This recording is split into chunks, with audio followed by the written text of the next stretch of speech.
Good morning everyone. So today I woke up at 5 AM। Then आज की शुरुआत हुई कोऑर्डिनेशन एंड कंपाउंड से। मैंने मोहित सर का लेक्चर से चैप्टर रिवाइज किया। Then I switch to morphology. Then मुझे याद आया कि मेरे प्रैक्टिकल एग्ज़ाम्स आने वाले हैं और मेरे प्रैक्टिकल फाइल्स तो कंप्लीट ही नहीं है। तो फिर क्या था, मैं लग गई प्रैक्टिकल फ़ाइल कंप्लीट करने में और लिखते लिखते कब सुबह से रात हो गई पता ही नहीं चला। पहले मैंने प्रैक्टिकल फ़ाइल लिखी, देन फिर मैंने नोट्स बनाए, उसको रिवाइज़ किया और फिर रात हो गई और फिर मैं सोने चली गई। सो आज के लिए इतना ही। Thank you so much, keep watching, bye bye.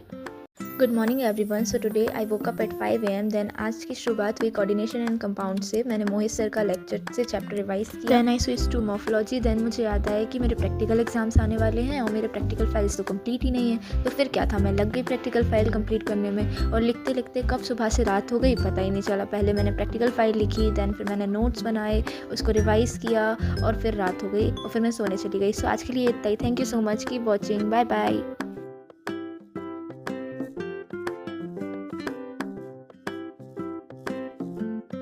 Good morning everyone. So today I woke up at 5 AM। Then आज की शुरुआत हुई कोऑर्डिनेशन एंड कंपाउंड से। मैंने मोहित सर का लेक्चर से चैप्टर रिवाइज किया। Then I switch to morphology. Then मुझे याद आया कि मेरे प्रैक्टिकल एग्जाम्स आने वाले हैं और मेरे प्रैक्टिकल फाइल्स तो कंप्लीट ही नहीं है। तो फिर क्या था, मैं लग गई प्रैक्टिकल फाइल कंप्लीट करने में और लिखते लिखते कब सुबह से रात हो गई पता ही नहीं चला। पहले मैंने प्रैक्टिकल फाइल लिखी, देन फिर मैंने नोट्स बनाए, उसको रिवाइज़ किया और फिर रात हो गई और फिर मैं सोने चली गई। सो आज के लिए इतना ही। Thank you so much, keep watching, bye bye.